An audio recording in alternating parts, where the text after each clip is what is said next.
इस्लाम कबूल होने से पहले भी सारी जंगें मुसलमानों के ख़िलाफ़ लड़ी और मुसलमानों को ही कत्ल किया। इस्लाम लाने के बाद भी इन लोगों ने सारी जंगें मुसलमानों के ख़िलाफ़ ही लड़ी। बैठ के बग़ैर किसी फ़िरके की आंख से देखने की ज़रूरत है, ताकि आप माजी है नहीं है, वो किस लेवल का है, वो रसूलुल्लाह की बात नहीं सुन सकता कि हमारी समझ में कोई हकीकत जो है उससे कहीं हम दूर ना हो जाए। इसीलिए मैं बड़ी कोशिश कर रहा हूँ कि बग़ैर किसी जज्बात के या जज्बाती प्रेशर के या गला फाड़ के या आप पे कोई और इन्फ्लुएंस करके अपनी लाउड वॉइस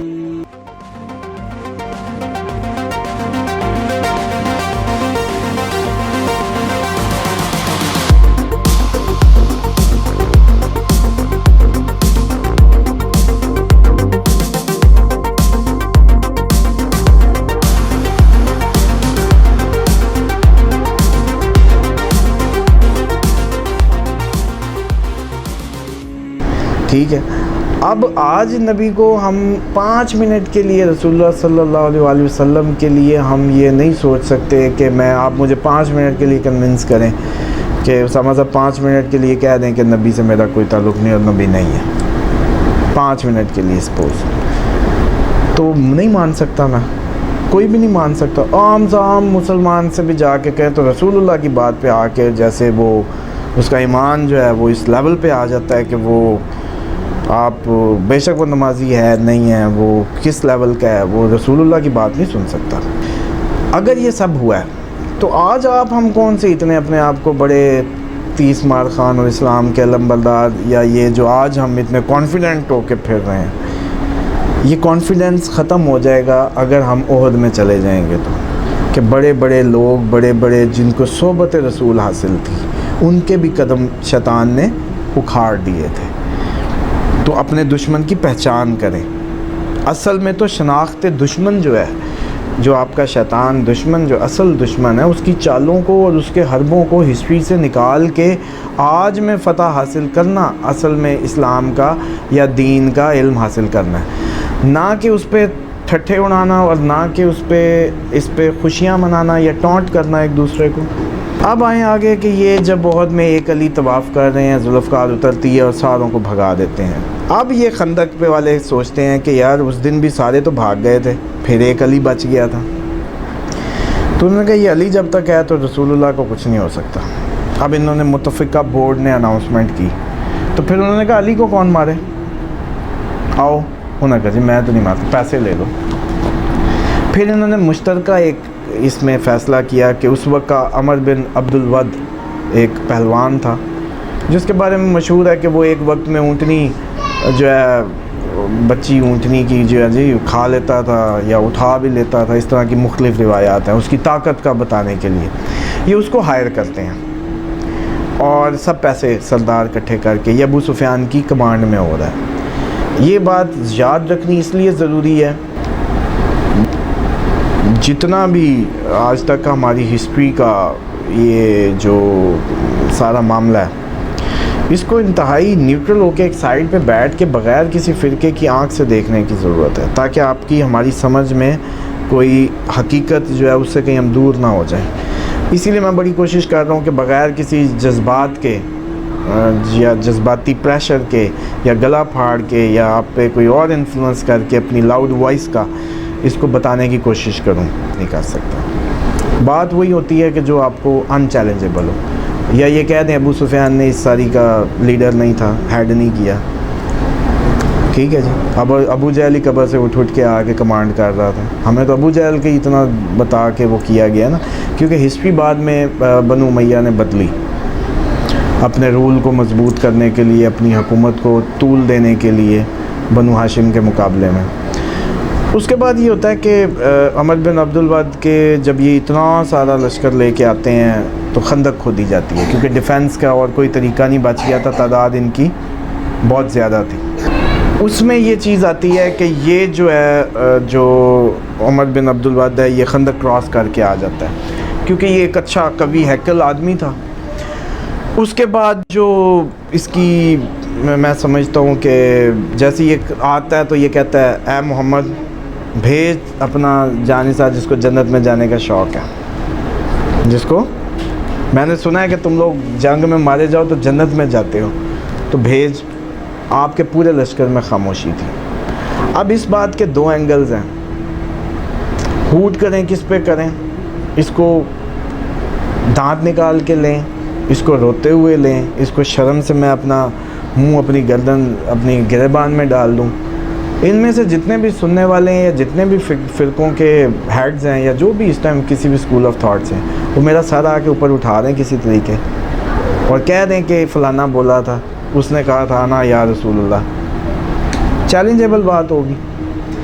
उसने 3 दफ़ा कहा और तीनों दफ़ा हज़रत अली कहते थे अना या रसूलुल्लाह। आटा गूंद रहे थे पीछे लश्कर में और आप खामोश रहते थे, अली को नहीं कहते थे, ताकि आने वाली तारीख़ जो है वो जो खुदा ने जो हज़रत अली को एक मकाम दिया, कुल्ले ईमान इस मौके पे कहा गया था कि कुल्ले ईमान के मुकाबले में कुल्ले कुफ़र, क्योंकि वहाँ पूरे लश्कर आ गए थे तमाम कुफ़र के खंदक में, और कल उन्होंने कहा था कुल्ले ईमान के मुकाबले में कुल्ले कुफ़र। ये मौका था जब हज़रत अली को कुल्ले ईमान कह दिया गया। और इसी के मौके पे जो आपकी एक ज़रब है उसको सकलैन की मतलब ओवरऑल तमाम इंसानियत की जितनी भी मतलब वो मजे के वो दर्जात या सवाब या जो है उससे भी अफजल करार दिया गया। ये जो उमर बिन अब्दुल वद को ज़रब मारी थी, उसमें भी 2 राय हैं कि जब ये चैलेंज करता है, जब तीसरी दफ़ा होता है तो आप फिर हज़रत अली को अपना खुद अपना ज़िरा अपना सब पहना के भेजते हैं, क्योंकि वो तो आटा गूंद रहे थे उस वक्त पीछे। अब भेजते हैं तो आप जाके यहाँ आप देखें कि फिर भी कितनी जो आजकल हम जजमेंटल हो जाते हैं। जैसे आपने कहा जी उनकी नीयत क्या थी, मैंने कहा जी नीयत पे मैं बात नहीं कर सकता, मुझे इस्लाम इस्तेकाक ही नहीं देता। सेम एट इज़ जो इसको अगर लें कि खंदक में जितने लोग आए थे उनकी नीयत अच्छी तो नहीं थी और ना ही नीयत कोई इस्लाम की दावत कबूल करने की थी, लेकिन हज़रत अली जब जाते हैं तो वो उसको दावत देते हैं, उसे कहते हैं कि अपना तारुफ़ कराते हैं। तो वो कहता है तेरा बाप तो मेरा दोस्त था, तू किधर आ गया बच्चे, इस तरह से। तो आप कहते हैं कि तू मुझे मतलब जो कर रहा है मैं तुझे अपना दोस्त नहीं मानता। हाँ, तुझे 2 ऑप्शन देता हूँ कि इस्लाम की दावत कबूल कर ले और वापस चला जा, इसमें मतलब मैं तुझे यही मौका दे सकता हूँ। कहता नहीं, तू अपनी कोई आखिरी वो बता। चैलेंजेस होते थे ज़बानी जुमलों का तबादला। आपने फिर कहा कि चल फिर तू पहले वार कर, मेरी फिर यही है कि पहले तू वार कर। अब वो कवि है कल हज़रत अली की तो आपको बताते हैं कि बॉडी कोई इतनी बड़ी मतलब कोई जुस्सा या कदामत नहीं थी एज सच, उसके मुकाबले में तो ख़ुसूसन जो एक ऊँटनी को उठाता या खाता हो, कम से कम वो कैसी बला आई होगी जो खंदक भी क्रॉस कर गई, जिससे आम पाँव नहीं क्रॉस कर रहा था, इसीलिए खींची गई थी वो। खंदक का मकसद ही ये था कि कोई जंप करके पार ना आ सके, लेकिन जो पार आ गया तो उसकी टांगों का वाया या वो आपको एस्टिमेट कर सकते हैं।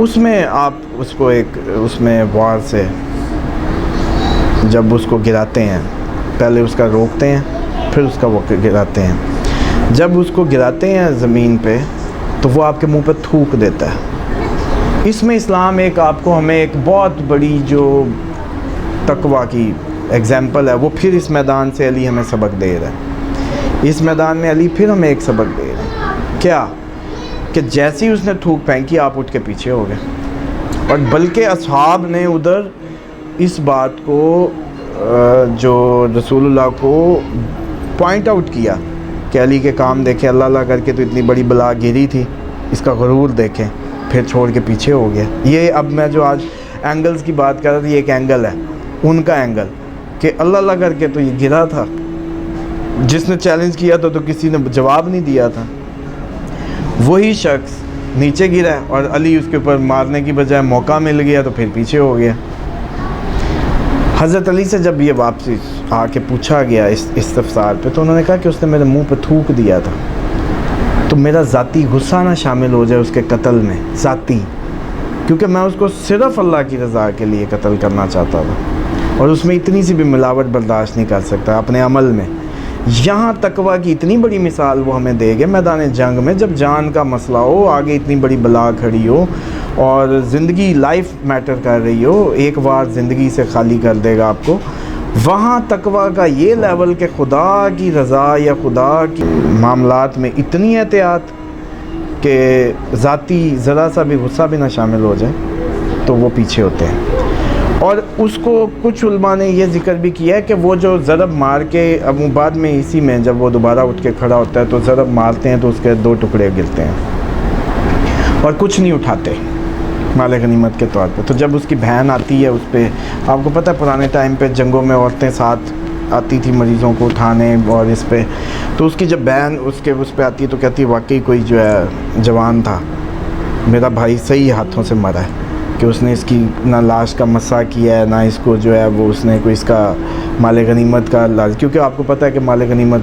लूटा जाता था कि जो किसी की तलवार भी उसकी, ख़ुद भी उसका, तो हज़रत अली ने उससे कुछ भी उठाना गवारा नहीं किया।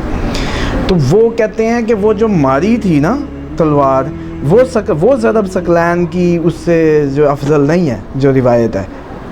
जो तलवार रोक ली थी ना जब उसने थूक दिया था और वो तलवार उठा ली थी, वो सकलैन की इबादत से अफजल है। कि आपको हमें इतनी बड़ी तकवा की जो मोटिवेशन के तौर पे कि इतना सा भी मिलावट खुदा के रास्ते में जान पे भी बनी हो तो नहीं करनी, खालिसी तन अल्लाह की रज़ा। अब ये खंदक ख़त्म होती है तो हम आगे इसमें मूव ऑन होते हैं। उसके बाद खंदक के बाद तो इनकी दोबारा हिम्मतें जो है जवाब देगी। फिर एक खैबर का मौका हुआ, यहूदियों ने जस्ट रास्ते में लूटना शुरू किया, आपने थ्रेट की, तो घूमते फिरते फ़तह मक्का हो जाता है। फ़तह मक्का में अबू सुफियान फिर इस्लाम कबूल नहीं करता, 3 दिन लगाता है इस्लाम कबूल करने में। अच्छा, अब इसमें हज़रत अब्बास आपके चचा जो हैं वो नबी पाक सल्लल्लाहु अलैहि वसल्लम को कहते हैं कि मेरा दोस्त है तो इसकी सिफारिश करता हूँ। तो आप कहते हैं, आप चाचा हैं, ठीक है उसको कलमा पढ़वाएं। तो वो कहता है नहीं, मैं कलमा सिर्फ ला इलाहा इल्लल्लाह पढ़ूँगा, मोहम्मद रसूलुल्लाह नहीं। वही जो एक बनु हाशिम से उसकी चली आ रही थी। क्योंकि वैसे मैं समझता हूँ कि वो लोग हमसे IQ में बहुत अच्छे थे, क्योंकि उनको कम से कम ये पता था कि मोहम्मद रसूलुल्लाह कह दिया तो ये हमारी जानों का भी हाकिम, हमारा मालिक, हमारा सब कुछ यही बन जाएगा। इसीलिए वो मोहम्मद रसूलुल्लाह नहीं कहता था। उसको था कि ला इलाहा इल्लल्लाह तो चलो ठीक है, हम पहले भी मतलब खुदा कौन सा बोलता है, कह रहे हैं ला इलाहा इल्लल्लाह, जैसे आज आप हम सब भी ला इलाहा इल्लल्लाह कह के फेर ही रहे हैं ना। ला तो नहीं करते किसी चीज़ को, लेकिन मुंह से जितना मर्ज़ी कलमा पढ़वा लो, बल्कि 100 तस्बीहां फेरते हैं हम सारा दिन बैठ के, लेकिन ला नहीं करते हम दुनिया को, दुनिया के सारे जो हमारे, बल्कि अपने आप को भी। खुदा के मुकाबले में जो भी चीज़ आएगी उसको ला करनी होती है, हुक्म सिर्फ खुदा का। अब ये रसूल जो है ये बोलता किसकी मर्ज़ी से, खुदा की मर्ज़ी से। अब रसूलुल्लाह को मान लेना यानी कि खुदा को मान लेना, वरना हमने तो खुदा नहीं देखा ना, हमने रसूलुल्लाह सल्लल्लाहु अलैहि वसल्लम की ज़ात मुबारका से ही ये सारी इंस्पिरेशन या वो लिए। उसमें आप ये समझ लें कि जो जैसे भी पढ़ा, 3 दिन लगा के पढ़ा। अब आप इस पे हम फिर वही बात है कि हम इंटेंशन की बात नहीं करेंगे कि नीयत क्या थी, दिल क्या था, वो क्या था, ये हमें हक़ ही नहीं है। हाँ, अमल की बात ज़रूर करेंगे। वो ये है कि इस घर ने इस्लाम कबूल होने से पहले भी सारी जंगें मुसलमानों के ख़िलाफ़ लड़ी और मुसलमानों को ही कत्ल किया। इस्लाम लाने के बाद भी इन लोगों ने सारी जंगें मुसलमानों के ख़िलाफ़ ही लड़ी।